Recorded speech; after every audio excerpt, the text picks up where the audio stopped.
Welcome back my dear friends, कैसे हैं आप सब। A very good morning to everyone. Guys, जैसा कि हम लोगों ने यूट्यूब बैच हमारा जो चल रहा है उसमें हम लोग सप्लाई के कॉन्सेप्ट पे आ चुके हैं।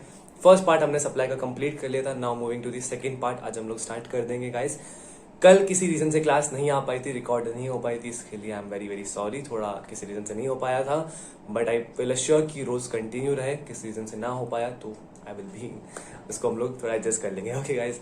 गाइज, आज आपको वीडियो के एंड में भी सुनने को मिल जाएगा। अभी बता देता हूँ कि गाइज एक वीडियो आने वाली है जिसपे मैं आपको कुछ इस चैनल के बारे में बताऊंगा कि हम लोग इस चैनल पे क्या क्या देने वाले हैं। उस वीडियो का मैंने टाइटल रखा है highlights, highlights of this channel. क्या क्या आने वाला है, व्हाट इज कमिंग, मतलब चैनल पे क्या एग्जैक्टली रहने वाला है। मैं कुछ चीजें स्टार्ट करने वाला हूँ। आई होप थोड़ा वर्डफुल है वो चीजें, थोड़ा है, बताते हैं आपको। थोड़ा अभी मुझसे भूल जाएगा, इससे अच्छा अभी अपन इसको लीव करते हैं। गाइज, अभी राइट नाउ हम लोग सप्लाई के कॉन्सेप्ट पे चलते हैं। अभी ये जो टॉपिक्स हैं गाइज, ये थोड़े मतलब बोरिंग से हो जाते हैं, क्योंकि सप्लाई का मेन कॉन्सेप्ट हमने समझ लिया था कि सप्लाई में इंक्लूड्स होता है, एक्सक्लूड होता है, सेक्शन समझ लेते हैं, शेड्यूल 3 होता है। तो ये पूरी लिस्ट को इन्होंने क्या करा है, पूरे टॉपिक को इन्होंने इलेबोरेट किया और बहुत सेवरल एग्जाम्पल्स दिए। हर टॉपिक में 2 से 3 4 एग्जाम्पल दिए, जो इतना नीडेड मेरे हिसाब से नहीं है। सेल सबको पता है क्या होता है, बार्टर सबको पता है, बट एज उन्होंने दिए हैं तो हमको पढ़ने पड़ेंगे। मैंने कुछ एग्जाम्पल्स स्किप भी करे हैं लेक्चर के अंदर, बट ठीक है गाइस, थोड़ा सा चल जाएगा। आप उसको सेल्फ रीड करेंगे तो अभी it will B okay. And you can message me, आप मुझे व्हाट्सएप कर सकते हैं। मेरा नंबर है 9314217600। I repeat my words, 9314217600। So guys, now let's flip the screen and guys stay tune. Firstly मैं ये कहना चाहता हूँ, हमेशा stay tune and stay connected to this channel. Okay guys, so now let's flip the screen and let's begin with the revision guys. So last हमने complete कर लिया था सप्लाई के अंदर, हमने लास्ट तक सेल पढ़ लिया था कि सेल क्या होता है। Now the second term is transfer. आज स्टार्ट करते हैं ट्रांसफर से। The term transfer means where the ownership may not be transferred but the right in the goods is transferred. बात बड़ी सिंपल सी है कि आपने क्या समझा सर, सबसे पहले ट्रांसफर क्या होता है। तो ट्रांसफर के अंदर हम एक चीज़ समझते हैं कि साहब आप लोग क्या कर रहे हो कि अपनी ओनरशिप ट्रांसफर नहीं कर रहे हो, बट आप सिर्फ और सिर्फ अपनी उसकी क्या दे रहे हो, ट्रांसफर कर रहे हो राइट इन द गुड्स। आप गुड्स का राइट ट्रांसफर कर रहे हो, ओनरशिप नहीं ट्रांसफर कर रहे हो। That is called as what, a transfer. आप लोग क्या कर रहे हो, सिर्फ ट्रांसफर कर रहे हो अपने गुड्स पे, राइट ओनरशिप ट्रांसफर नहीं कर रहे हो। That is termed as a transfer. कुछ एग्जाम्पल्स है, पढ़ते हैं। Goods sent for a demonstration on returnable basis, is it supply? Question mark, is it supply? No, it would not be considered as supply as there is no transfer of title involved. आप क्या कर रहे हो, example क्या बोलता है कि आपने गुड सेंड किए डेमोन्स्ट्रेशन के लिए, कोई डेमो के लिए आपने कुछ डेमोन्स्ट्रेशन के लिए कुछ उसको आपने गुड्स सेंड किए on returnable basis. Returnable basis यहाँ पर सेंस ये क्रिएट करता है कि सर आपने कोई गुड्स डेमो के लिए दिए है, अगर वो सही लगे तो हम रखेंगे, नहीं तो हम आपको रिटर्न कर देंगे। ऑन रिटर्नेबल बेसिस है, तो क्या ऐसे ट्रांजेक्शन को, ऐसी टर्म को हम लोग क्या सप्लाई बोलेंगे? तो आंसर है no, it would not be considered as supply as there is no transfer of title involve. आप टाइटल इन्वॉल्व नहीं कर रहे हो, आप खुद बोल रहे हो आप डेमोन्स्ट्रेशन के लिए गुड्स भेज रहे हो और उसको रिटर्नेबल बेसिस पे वापस ले रहे हो। Example number 8. Mr. A is the owner of Xerox machine. He transferred the right to operate the Xerox machine to Mr. B for a consideration of 10,000 per month for 4 months. Hence, ownership of the machine is not transferred, but the right in the machine is transferred. Is it supply of service leviable to GST? बात simple सी है। आप क्या कर रहे हो, आप mister A जो xerox machine के ओनर हो, he transfer the right to operate the xerox machine to mister B for a consideration of 10,000 for 4 months. अगले 4 महीनों के लिए 10,000 रुपये आपसे लेंगे मिस्टर बी से, और मिस्टर ए अपनी जेरोक्स मशीन उसको दे रहा है कि तू 10,000 मुझे दे दे, बाकी तू कितना भी कमा कुछ भी कर वो तेरे ऊपर है। Hence ownership of the machine is not transferred but the right in the machine is transferred. ऐसे ट्रांजेक्शन को भी हम लोग क्या बोलते हैं, सप्लाई बोलते हैं। इसको सप्लाई के टर्म में इंक्लूड करते हैं। All form of supply, any form of supply, sale, lease, exchange, barter, transfer, licence, disposal, कुछ भी होगा तो हम उसको क्या मानेंगे, सप्लाई मानेंगे। इसके अंदर ट्रांजैक्शन वाला, अपना ट्रांसफर वाला टर्म आपको समझ आ गया। आप क्या कर रहे हो, अपने गुड्स को यूज करने के लिए भेज रहे हो, so it is leviable to GST. उसके बाद नेक्स्ट टर्म आती है बार्टर। बहुत स्टार्टिंग से बचपन से समझ आ रखा है बार्टर क्या होता है। It means the exchange of goods and productive services for other goods and productive services without the use of money. Barter में कभी भी पेक्यूनरी कंसिडरेशन नहीं होता, पेक्यूनरी कंसिडरेशन नहीं होता, मॉनेटरी कंसिडरेशन कुछ भी नहीं होता। आप क्या कर रहे हो, कोई गुड्स दे रहे हो, उसकी जगह कुछ गुड्स ले रहे हो। It is simple as what, barter. आपने कुछ गुड्स उसको दिया, वहां से उससे बदले में कुछ गुड्स आपको लिया। सपोज आपको नीड थी राइस की और उसको नीड थी वीट की, आपके पास वीट था, उसके पास राइस था। ये हमेशा पुराना एग्जाम्पल यही चलता है। एग्जाम्पल यहाँ देख लेते हैं।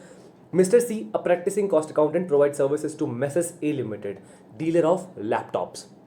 Mrs. A Limited given to Mr. C 2 laptops. Hence, the two-way supply taken place. Mr. C is making taxable supply of service and Mrs. A Limited is making taxable supply of goods, hence tax is payable by both.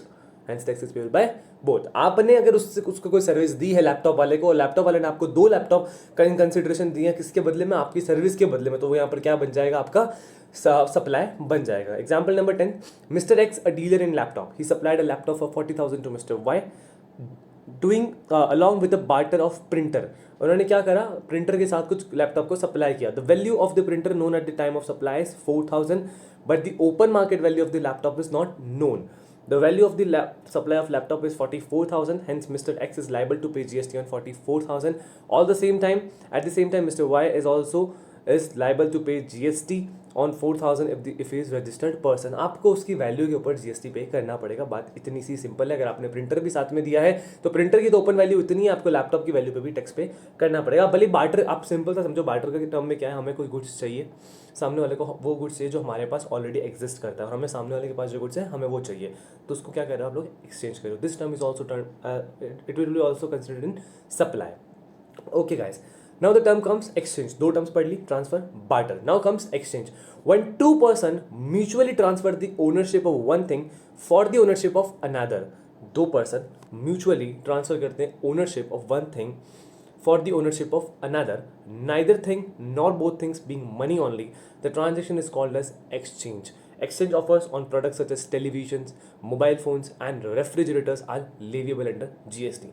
Simple example exchange का आप समझ सकते हैं, mobile phone exchange होते हैं, कुछ products होते हैं जो एक्सचेंज होते हैं, किचन प्रोडक्ट्स कुछ होते हैं जो आप ये प्रोडक्ट दीजिए, हम हमसे नया प्रोडक्ट ले लीजिए, वो ले लीजिए. आप क्या कर रहे हो, अपनी ओनरशिप उनको ट्रांसफर कर रहे हो. दो पर्सन अपनी कोई गुड्स की ओनरशिप ट्रांसफर कर रहे हैं. आप जाते हो शॉप पे और अपना मोबाइल देते हो कि साहब ये लो, और सामने वाला बोलता है कि साहब आप ये नया वाला मोबाइल ले लो, पुराना हमको दे दो. आप क्या करते हो, एक्सचेंज करते हो. कुछ मनी के बीच में डिफरेंस होता था, वो उसको पे करते हो. एग्जाम्पल से समझते हैं. Mr. A is a dealer of new phones. He supplied for 20,000 to Mr. B along with exchange of an old phone. And if the price of the new phone without exchange is 24,000, the open market value of the new phone is 24,000. Mr. A is liable to pay GST on 24,000. Mr. B also liable to pay GST on 4,000 if he is registered person. Simple सी बात है, जो उस product की open market value होगी उस पर आपका एक्सचेंज के टर्म में आपसे टैक्स कलेक्ट करेंगे. आपके एक्सचेंज के टर्म के अंदर अगर हम लोग बात कर रहे हैं कि साहब आपकी वैल्यू 24,000 है, तो आपको उसका टैक्स पे करना पड़ेगा. Example 12, mister x is a dealer of new cars. He sells new cars for 8,25,000, agrees to reduce 1,25,000 on surrendering of old car. 1,25,000 हम लोग 8,25,000 से कम कर देंगे आप अगर अपनी पुरानी कार को हमें सरेंडर कर दोगे. Who intends to buy new car worth rupees 8,25,000 agreed to exchange his old car with new car. Under GST law, it will be treated as Mr. Y has made supply of old car to dealer. Mr. X and Mr. X has made supply of new car to Mr. Y. If Mr. Y is registered person, he will be liable to pay GST on 1,25,000. Mr. X will be liable to pay GST on 8,25,000 whether Mr. Y is a registered person or not. बात बड़ी simple है. अगर कोई registered person है जो GST पे करता है, वो 8,25,000 के ऊपर GST पे करेगा.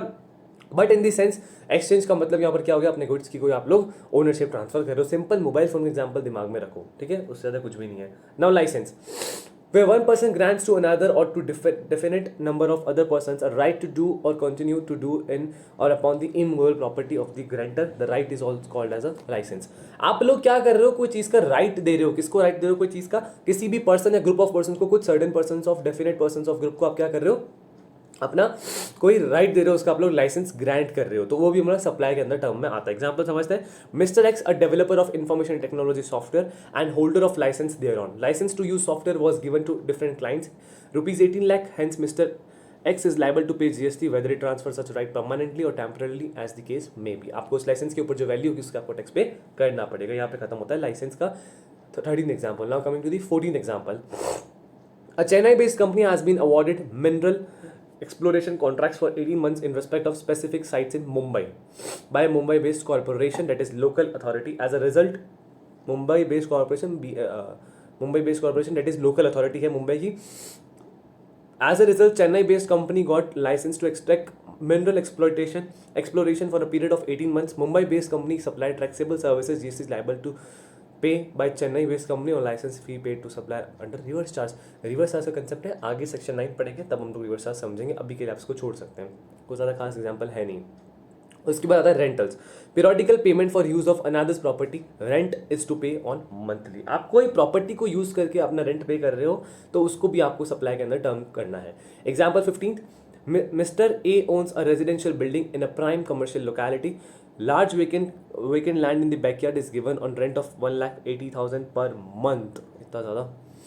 To a parking contractor, Mr. B, who has set up a parking facility on the said land, it is a taxable supply of service and hence Mr. A is liable to pay GST. Mr. X, the owner of a residential building in a आप इसको read कर सकते हैं, कुछ ज़्यादा खास नहीं है इसको समझने लायक, आपको सिर्फ टर्म समझने ज़्यादा ज़रूरी है। Lease, a lease is an agreement where the lessor conveys to the lessee in return of payment for a payment or a series of payments the right to use or asset for an agreed period of time. A lease may be financial lease or operating lease. आप लोग FM के अंदर पढ़ते हैं, financial management के अंदर lease होती है। लीज दो टाइप्स की होती है, फाइनेंशियल लीज और ऑपरेटिंग लीज। बात क्या इतनी सी है कि आप क्या करो, एक तरह से रेंट पे ही अपनी चीज़ को दे रहे हो, अपने एसेट को यूज़ करने के लिए दे रहे हो, लीज पे दे रहे हो, उसकी कुछ सर्टन पेमेंट्स या पीरियोडिक पेमेंट्स आप उनसे एक्सपेक्ट करते हो, आपको पेमेंट दो, आप एग्रीमेंट बनाते हो इतने टाइम के लिए और इतने टाइम पे बीच बीच में आपको आप हमें पेमेंट करते रहोगे। ये है लीज। रेंटल जैसा ही होता है बट थोड़ा यहाँ पे कॉन्ट्रैक्ट बन जाते हैं, कुछ लीज का कंसेप्ट अलग है। आप इसको एग्जांपल को पढ़ लीजिएगा, कुछ ज़्यादा खास नहीं है। और उसके बाद disposal normally considered as selling of assets where the organisation is about to close down and various assets are required to be dispose of. Such transactions will also be considered as supply of liable to pay tax under GST law. Simple सी चीज है कि साहब अगर अपने business खत्म होते हुए आप कुछ असेट्स को बेचते हो, अपने असेट्स को क्या करते हो, डिस्पोज करते हो, उन असेट्स को डिस्पोज करना भी सप्लाई के टर्म के अंदर इंक्लूड होता है। ठीक है, तो डिस्पोज भी याद रखना। हमने क्या पढ़ा साहब, सप्लाई की कोई भी फॉर्म में हो, all forms of supply, sale, lease, barter, exchange, dispose, exchange, transfer, कुछ भी हो आप वो सप्लाई मानोगे। क्लियर है? तो यहां पर ये खत्म हो गया। अभी आगे बढ़ते हैं, consideration. As per section 2(3) of the CGST act 2017, consideration is in relation to the supply of goods or service of both includes. Consideration क्या इंक्लूड करता है? Any payment made or to be made, whether in money or otherwise, in respect of, in response to, or in the inducement of the supply of goods or service or both, whether by the recipient or by any person, but shall not include any subsidy given by the CG or a SG, state government और central government. इतनी सी चीज़ें, supply के अंदर हर वो चीज़ आएगी जिसके बदले आप कुछ पे करोगे। आपको अगर कुछ, ये हमारा एग्जांपल, हमें रिमोट अगर चाहिए, रिमोट अगर हम लोग ले रहे हैं तो इसके बदले आप कोई कॉस्ट पे करोगे, बट अगर इस रिमोट पे सेंट्रल गवर्नमेंट या स्टेट गवर्नमेंट को सब्सिडी रिलीज करती है, उसकी वैल्यू को काउंट नहीं करोगे, उसकी वैल्यू को हटा के जो वैल्यू आएगी उसको कंसिडरेशन माना जाएगा। क्लियर है गाइस? सेकंड पॉइंट इंक्लूड में बोला, the monetary value of any act और forbearance in respect of, in response to or for the inducement of the supply of goods or service or both, whether by the recipient or by any person, but shall not include any subsidy given by the CG और SG। आप कोई भी ऐसा act करते हैं जो monetary act है, उसके अंदर आपको सब्सिडी की वैल्यू नहीं लेनी है, बाकी जो वैल्यू उसको आपको एज अ कंसिडरेशन काउंट करना है। Okay guys, so next, provided that a deposit given in respect of the supply of goods or service or both shall not be considered as payment made off for such supply unless the supply applies such deposit as consideration for the said supply। कुछ नहीं, normal सा point इसको छोड़ सकते हैं। उसके बाद, donation और charity does not attract GST। Example number 18, Alia travels private limited, a travel agent book tickets for a customer mister Z. Alia travels ने एक टिकट बुक किया मिस्टर जेड के लिए। Travel agent raises invoice on customer Mr. Z for transportation of passenger by air of 10,000 and his commission of 500. The entire amount is 10,500. Is not his consideration the amount of 500 retained by the air travel to be considered as his consideration। देखो, Alia travels है, topic क्या है, donation और charity does not attract GST। यहां पर बात इतनी है, आलिया ट्रेवल्स ने क्या किया है, मिस्टर जेड के लिए, मिस्टर रणवीर के लिए क्या करा है, अपनी कोई टिकट बुक कराई है। ठीक है, उनके लिए फ्लाइट बुक करी है और फ्लाइट के चार्जेस है 10,000। वो मिस्टर जेड को बोलते हैं कि साहब 10,000 हम आपसे लेंगे और 500 मेरा कमीशन रहेगा। तो consideration, actual consideration for Alia travels कितना रहेगा, 500 रहेगा। ठीक है, तो ये पॉइंट था इसके अंदर कि आप जितनी वैल्यू हो उसको कंसिडर आपको करना है। ये कंसिडरेशन 10,500 आप पे तो आलिया ट्रेवल्स को करेंगे, बट वो इनडायरेक्टली पैसा, डायरेक्टली पैसा कहाँ पर जाएगा, 10,000 आलिया, अपना ये जो ट्रेवल्स लिमिटेड है उनके पास जाएगा। आलिया ट्रेवल, ये ट्रेवल एजेंट है, इनके पास नहीं रहेगा, जो कंपनी है फ्लाई कंपनी उनके पास जाएगा। Example 19, messrs limited being an authorized dealer of the IT brand rendered services to buyer of a car, but payment is made to authorized dealer by the IT company. It is called as consideration is given by third person. Therefore, it is treated as supply of services and liable to tax in the hands of Messrs Limited। कुछ खास नहीं, छोड़ सकते हैं इसको आप। अब topic आता है, consideration includes non monetary consideration. Consideration non monetary होगा तो भी चलेगा। Aggregate of payment received in money and monetary value of the act or forbearance will constitute consideration. A sports club agrees to hire service of cricket player Mr. C for a consideration of rupees 2 crores. In addition to this, the agreement provides that the player shall be provided with the car value of 20 lakh. The entire value of 2 lakh 20 crore 2.20 crore will be considered as consideration and subject to tax. आप क्या कर सकते हो, consideration सिर्फ money में ही नहीं, आप non monetary consideration भी आप लोग दे सकते हो. गाइस एग्जांपल्स को रीड कर लेना, कोई ज़्यादा है नहीं खास. उसके बाद नो कंसिडरेशन एग्जांपल समझ लेते हैं. Example 23, Mr A during long drive with his wife Bela violated traffic rules and was imposed fine of 1000. The amount received as fine or penalty for violation of stat provision will not be considered as consideration. अगर आपने कोई breach of law किया है और उस पर कोई fine लगा है, पेनल्टी लगी है, तो वो आपका यहाँ पर क्या नहीं माना जाएगा, कंसिडरेशन नहीं माना जाएगा. वो आप क्या कर रहे हो, आपने कुछ ब्रीच की आपकी पेनल्टी है, वो कंसिडरेशन नहीं है. आप लोग ये सारे एग्जाम्पल समझ सकते हैं, कुछ ज़्यादा खास नहीं है. उसके बाद आता है clarification of the CBEC. Equipments and instruments sent to manufacturers factory for repairs and calibration within India on a returnable basis is it supply. It is not a supply since no sale has taken place. It is sufficient to issue a challan for movement of goods without supply. Guys examples को read कर लीजिए. कुछ problem आए तो मुझे WhatsApp कर देना, but इतने कुछ इंपॉर्टेंट ये है नहीं. अभी अपन सीधा आगे नेक्स्ट पॉइंट पे जंप करते हैं, सेकेंड पॉइंट पे. Section 7(1)(b) of CGST Act 2017. Import of services for a consideration whether or not in the course और फर्दरेंस ऑफ बिजनेस. ये बहुत अच्छे से पहले से ही समझ आ चुका था.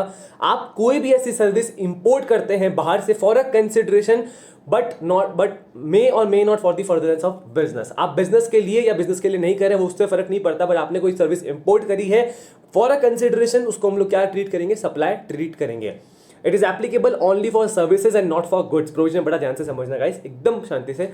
Section 7(1)(b) of CGST Act 2017 says about कि ऐसी कोई भी सर्विस जो आपने बाहर से इंपोर्ट करी है इंडिया के अंदर, whether or not in the course or furtherance of business but with the consideration. थोड़ा इंटरचेंज हो गया, बट पॉइंट ये है कि आपने कोई भी सर्विस अगर बाहर से इंपोर्ट करी है और उसके बदले आपने कंसिडरेशन दिया है, चाहे आपका बिजनेस है चाहे आपका बिजनेस नहीं है, बिजनेस के फर्दरेंस या बिजनेस के लिए कराओ नहीं कराओ कोई मैटर नहीं करता, बट अगर ऐसी आपने सर्विस ली है तो उसको हम लोग क्या बोलेंगे, अपना सप्लाई के अंदर इंक्लूड करेंगे. यानी बात ऐसी है कि नॉर्मल पर्सन भी कोई जाता है या बिजनेस भी अगर कोई बाहर से सर्विस को इंपोर्ट करता है तो दोनों के लिए सप्लाई माना जाएगा और दोनों को टैक्स पेबल रहेगा.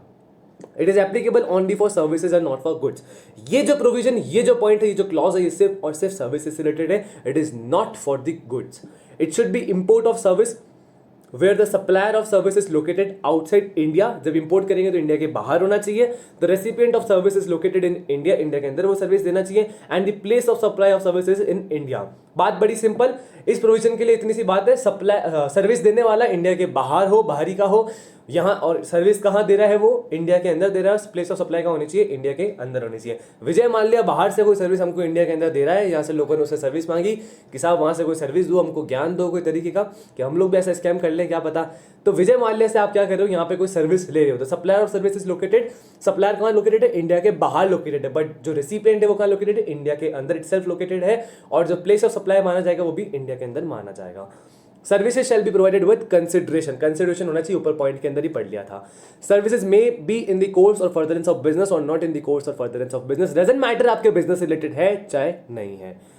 Okay, may be Nirav Modi ने ली होगी विजय माल्या से ये सर्विस कि हमको सर्विस दो कि हम भी कैसे स्कैम करें. Okay guys, important points as per the provision considered in section 2 of the IGST Act 2017. All import of services made on or after the appointed day will be liable to GST regardless of whether the transaction for such import of services has been initiated before the appointed date. 1 जुलाई 2017 से पहले भी अगर आपने कोई services import करी हो जिनका tax payment या कुछ बाकी है तो वो आप लोग GST के अंदर एंगेज हो जाएगा, वो इन्वॉल्व हो जाएगा. Okay, if the tax on such import of service has been paid in full under the existing law, no tax shall be payable on such import under the IGST Act. If the tax on such import of service had been paid in full under the existing law, that is as per Finance Act 1994 service tax, no tax shall be payable on such import under the IGST Act. किसी पर tax already आपने sales tax के हिसाब से, service tax के हिसाब से पे, सर्विस टैक्स सॉरी सेल नहीं होगा, सर्विस टैक्स के हिसाब से अगर आपने पे कर दिया है पहले से, तो अब जो IGST Act है उसके हिसाब से आपको यहाँ पर टैक्स पे करने की नीड नहीं है, क्योंकि आपने 1 जुलाई 2017 से पहले वो सर्विस ली थी और उसका टैक्स आप लोग पे कर चुके हैं, तो अब आपको जरूरत नहीं है सर्विस टैक्स दूसरा टैक्स पे करने की. In case the tax on such import of service had been paid in part under the existing law, the balance amount of tax shall be payable on such import under the IGST। क्या बोलता है, in case the tax on such import of service had been paid in part, अगर आपने कोई part में payment किया tax का under the existing law, the balance amount of tax shall be payable on such import under the IGST act. आपको IGST act के हिसाब से जो आपको, क्योंकि हम लोग बाहर से जब गुड को इम्पोर्ट करते हैं तो हमको IGST टैक्स पे करना पड़ता है, वहाँ पर कोई भी SGST UTGST नहीं आता, आपको सिंपली IGST पे करना होता है। तो अगर कोई भी आपके इंस्टॉलमेंट बाकी है, आपका पार्ट पेमेंट बाकी है, तब वो IGST एक्ट के अंदर माना जाएगा और आपको उसका पेमेंट करना पड़ेगा। गाइज एज यूजुअली एग्जाम्पल्स देख लीजिएगा, क्योंकि इनमें कुछ है नहीं, सिर्फ लैंग्वेज, आप खुद इनको क्लियर आउट कर सकते हैं इजीली। कोई डाउट है तो आप ज़रूर पूछेगा मुझे, बट आई डोंट थिंक इतना इलैबोरेट करने की नीड है, ठीक है। Okay guys, section 7(1)(c of the CGST act 2017, the activities specified in schedule 1 made or agreed to be made without a consideration. आप कोई भी ऐसी एक्टिविटी करते हैं, चाहे वो कंसिडरेशन के लिए हो चाहे वो कंसिडरेशन के लिए नहीं हो, उसको हम लोग सप्लाई मानेंगे। The activities specified in schedule 1 made or agreed to be made without a consideration, sorry, आपका ऐसी एक्टिविटी जो सिर्फ कंसिडरेशन, बिना कंसिडरेशन कर रहे हो, उसको भी हम लोग क्या मानेंगे, सप्लाई मानेंगे। शेड्यूल 1 की कुछ लिस्ट है, activities to be treated as supply even if made without consideration. पहला, परमानेंट ट्रांसफर और disposal of business assets where input tax credit has been availed on such assets. आप अपनी एसेट्स को क्या कर रहे हो, ट्रांसफर कर रहे हो, उसके आपने ITC पहले ही ले रखी है ना। व्हाट इज ITC, जब चैप्टर आएगा अच्छे से समझ लेंगे, बट फॉर नाउ समझ लो, आपने इनपुट टैक्स क्रेडिट आपने ले रखी है, अवेल कर रखी है, और अब उस एसेट्स को आप क्या कर रहे हो, बिजनेस असेट्स को डिस्पोज कर रहे हो या परमानेंटली ट्रांसफर कर रहे हो, तो वो यहां पर क्या कहलाएगा, सप्लाई कहलाएगा। Supply of goods or service, second point, or service of both between related person or between distinct person as specified in section 25 when made in the course of furtherance of business। आप ऐसी कोई भी service करते हैं between related person and distinct person as specified in section 25 जो registration के अंदर आता है, when made in the course of furtherance of business। Business के चलते, बिजनेस को बढ़ाने के चलते अगर आपने कोई भी सर्विस या गुड्स एक्सचेंज किया या प्रोवाइड करा है आपने रिलेटेड पर्सन को या डिस्टिंक्ट पर्सन को, तो उसको हम लोग क्या मानेंगे, यहाँ पर सप्लाई मानेंगे। ये भी पूरा डिटेल में आगे है, आई थिंक, हाँ पूरा डिटेल में हमारे पास है, वैसे पॉइंट्स पढ़ रहे हैं। Provided eight gifts not exceeding 50,000, ये हम लोग जब प्रोविजन पढ़ेंगे तब कवर कर लेंगे। Supply of goods by a principal to his agent where the agent undertakes to supply such goods on behalf of the principal, और by an agent to his principal where the agent undertakes to receive such goods on behalf of the principal. आप क्या कर रहे हैं, goods supply कर रहे हैं, किसके द्वारा गुड्स सप्लाई कर रहे हैं, या तो प्रिंसिपल के द्वारा एजेंट को, या एजेंट के द्वारा प्रिंसिपल को गुड्स सप्लाई कर रहे हैं। तो यहाँ पर बात इतनी सी है कि आप जब गुड्स को सप्लाई कर रहे हैं, आप जो गुड्स को सप्लाई कर रहे हैं, या तो वो प्रिंसिपल एजेंट को कर रहा है, एजेंट अंडरटेक कर रहा है, या प्रिंसिपल अंडरटेक कर रहा है, तो उसको भी हम लोग क्या मानेंगे, सप्लाई यहाँ पर मानेंगे। क्लियर है गाइस। और इसके बाद import of service by a way person from a related person or from any of his other establishment outside India in the course or furtherance of business। Guys point को ध्यान से समझिएगा, आपका कोई फर्दरेंस ऑफ बिजनेस या core business के लिए आप क्या कर रहे हैं, कोई सर्विस को इंपोर्ट कर रहे हैं फ्रॉम अ रिलेटेड पर्सन और from any of his other establishment outside India. या तो आप कोई रिलेटेड पर्सन से कर रहे हैं या कोई any other establishment outside India. कोई रिलेटेड पर्सन या कोई दूसरी एस्टैब्लिशमेंट से अगर आप कोई सर्विस इंपोर्ट करते हैं अपने बिजनेस के लिए, बिना बिजनेस के लिए नहीं, तो उसको भी हम लोग सप्लाई मानेंगे। ठीक है, अब ये पूरे पॉइंट हमारे पास यहाँ पर है, एक एक चीज को समझेंगे, एग्जांपल्स आप लोग रीड करते हुए रहना।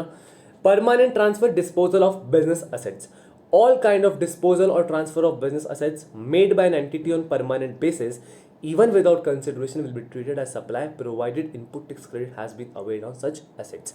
आपने जब ये असेट्स परचेज की थी और आपने ITC ले ली थी अपने बिजनेस के लिए, तो ऑल काइंड ऑफ डिस्पोजल और ट्रांसफर ऑफ बिजनेस असेट्स, अब इसके बाद आपने कोई बिजनेस स्टार्ट किया था, उसके लिए आपने कोई असेट्स परचेज करी, उसकी ITC आपने अवेल कर ली। Now the time being is आपको क्या कर रहे हो, उसको परमानेंटली ट्रांसफर कर रहे हो या बिजनेस असेट्स को डिस्पोज कर रहे हो, अपने बिजनेस को बंद कर रहे हो। ऐसे टाइम पे अगर आप वो चीज़ें बिना कंसिडरेशन के भी करते हो और दी शर्त है कि आपका जो ITC है आपने पहले से अवेल कर रखा हो, तो यहाँ पर वो आपका क्या कहलाएगा, सप्लाई कहलाएगा। शेड्यूल 1 के अंदर आएगा, जहाँ बोलते हैं service transaction to be treated as supply without consideration. Okay, तो ये पॉइंट है। उसके बाद आप एग्जाम्पल समझ लीजिएगा, सारे एग्जाम्पल्स एज यूजुअल मैं यही चीज़ बोलूँगा, आपको डाउट है तो आप पूछ सकते हैं, बट एग्जाम्पल्स को आप आराम से देख लीजिएगा गाइस। ओके, और उसके बाद next, supply between related person और distinct person as per explanation to section 15 person shall be deemed to be related person. अभी रिलेटेड पर्सन किसको मानना है, पहले ये समझो। बात क्या है कि आप सप्लाई कर रहे हो रिलेटेड पर्सन और डिस्टिंक्ट पर्सन के बीच में। अभी रिलेटेड पर्सन कौन कौन से, पूरी लिस्ट समझते हैं। Such person are officers for directors of one another business, officers हैं या डायरेक्टर हैं। Such person are legally recognised partners in business, partners है बिजनेस के अंदर। एम्प्लॉयर एम्प्लॉय भी रिलेटिव कहलाता है। Any person directly or indirectly owns control or holds 25% or more of the outstanding voting stock or shares of both of them. किसी भी person के पास 25% से ज़्यादा अगर वोटिंग स्टॉक का राइट है और शेयर्स है तो वो हमारा क्या कहलाएगा, रिलेटिव कहलाएगा। One of them directly indirectly controls the other, ऐसी कोई ऐसा जो डायरेक्टली इनडायरेक्टली क्या करता है, किसी अदर को कंट्रोल करता है। Both of them are directly or indirectly control by third person. पहला पॉइंट क्या था, दोनों एक दूसरे में से किसी को कंट्रोल करते हैं या दोनों को कोई थर्ड पर्सन कंट्रोल करता है। फिर together they directly or indirectly control a third person. बात इतनी सी है, पहला एक पे कंट्रोल करता है, दूसरा दोनों पे किसी तीसरे पर्सन का कंट्रोल है, तीसरा ये दोनों के मिलकर किसी तीसरे पर्सन को कंट्रोल करते हैं। तो ये सब क्या कहलाते हैं, रिलेटिव्स कहलाते हैं। ओके, उसके बाद they are members of the same family. ठीक है, the term person also includes legal person, persons who are associated in the business of one another, in that one or the sole agent or sole distributor or sole concessionaire, however described of the other shall be deemed to be related. Okay guys, so ये है, इसके examples आप समझ सकते हैं। एक पूरा सा यहाँ पर समझ लेते हैं हम लोग। Employ to the employer, supply include and exclude, service provided by the employer to the employer. Service provide कौन करा रहा है, एम्प्लॉय, एम्प्लॉयर को सर्विस प्रोवाइड करा रहा है in the course of employment or not in the course of not in the course of employment or in the course of employment. Regular basis के, या तो in the course of employment regular basis पे या contract basis पे। Regular basis पे कोई service दे रहा है, नो जीएसटी। कॉन्ट्रैक्ट बेसिस पे कर रहा है, दो part, employed by the company, employed by contractor को। कॉन्ट्रैक्टर इस कंपनी को एम्प्लॉयर के पास कॉन्ट्रैक्ट करा के देता है तो आपको पे करना है जीएसटी, और अगर एम्प्लॉयड बाय द कंपनी है तो नो जीएसटी, और in the course of employment है तो पे GST. Not in the course of employment है तो आपको जीएसटी पे करना पड़ेगा। ये एग्जाम्पल्स आप समझ लीजिएगा गाइज। इसके बाद जो हमारे पास पार्ट आता है हम लोग इसको करेंगे नेक्स्ट क्लास के अंदर कवर गाइस। थोड़ा सा छोटे छोटे सेशंस हो रहे हैं किसी रीज़न की वजह से, और मोस्ट प्रोबेबली ये ख़त्म कर देंगे हम नेक्स्ट 3 डेज़ के अंदर। और कल क्लास नहीं आ पाई थी गाइस, उसके लिए I am very very sorry. किसी रीज़न से क्लास नहीं अपलोड हो पाई थी, आई मीन रिकॉर्ड भी नहीं हो पाई थी class. So guys here we are finishing today's lecture. थोड़ा सा फास्ट भी मैं चल रहा हूँ, आई नो, इस टॉपिक के अंदर, क्योंकि इतना कुछ समझने लायक है नहीं। हमको मेन सप्लाई का कंसेप्ट समझना है कि क्या है सप्लाई, ये चीज़ हमको अच्छे से समझनी है बस। Okay guys, so this was all about today's class. Okay guys, और एक और वीडियो में आपके लिए कुछ एक हाईलाइट बताऊंगा कोई चीज़ का। सो गाइज उसके लिए ट्यून रहना, आज ही वो वीडियो मैं अपलोड करने का ट्राई करूँगा कि आज ही हो जाए। सिर्फ मैं आपको कुछ बताऊंगा कि इस चैनल पे आपको और क्या चीज़ मिलेगी। यहाँ पर एक ही चीज़ मिलने वाली हूँ, आपको नेक्स्ट वीडियो के अंदर बताएंगे, थोड़ा इंतजार करिए guys. So guys this was all about today's class. थोड़ा मैंने एग्जांपल्स को लीव किया है, आपको डाउट्स आते हैं तो आप मुझे मैसेज कर दीजिए। मेरा नंबर है 9314217600। आप इस पर व्हाट्सएप कर सकते हैं, आप इस पर कॉल कर सकते हैं किसी भी वक्त, सिर्फ और सिर्फ रात के वक्त ना करें कॉल। जो हमारा टाइम रहता है सुबह 9 से 6 बजे के बीच में कॉल कर दीजिएगा, शाम तक 6 बजे तक, बट उससे लेट ना करिएगा। ओके गाइज, और गाइज जैसा कि CMA फाउंडेशन के एग्ज़ाम्स स्टार्ट होने वाले हैं बहुत जल्द, ऑनलाइन एग्ज़ाम स्टार्ट होने वाले हैं। Wish you all the very best. कुछ डाउट्स हैं तो पूछिए, उनकी क्लासेस कवर करना मैंने नहीं किया है क्लास कवर, बट कोई भी डाउट है तो आप बिल्कुल पूछिए कि कोई सर ये डाउट है, इसमें क्या करना चाहिए। You all can ask me at any time कि सर ये डाउट आ रहा है, ये चीज़ें है। कुछ चीज़ें हैं जो मैं आपको बताने वाला हूँ अपने नेक्स्ट हाईलाइट वीडियो के अंदर, कि मैं इस चैनल पे क्या क्या चीज़ें स्टार्ट करने वाला हूँ। सब्जेक्ट भी कौन सा रहेगा ये भी मैं उस वीडियो के अंदर बता दूंगा कि ये सब्जेक्ट रहने वाला है। आगे कोई सब्जेक्ट और लेंगे या नहीं लेंगे ये हम लोग आगे बात कर लेंगे, but right now you all should stay connected, stay tuned guys. Channel को सब्सक्राइब कर लो, बेल आइकन प्रेस कर लो, थोड़ा मोटिवेशन मिलता है इन्हीं चीज़ों से। Okay guys, so tata bye. I hope समझ आ रहे होंगे लेक्चर्स। यूट्यूब बैच थोड़ा जैसा मैंने इनिशिएटिव लिया है, I am trying my best to give you the best out of me. Okay guys, so अलविदा आप सबको, bye guys, stay tuned, stay connected, जय हिंद।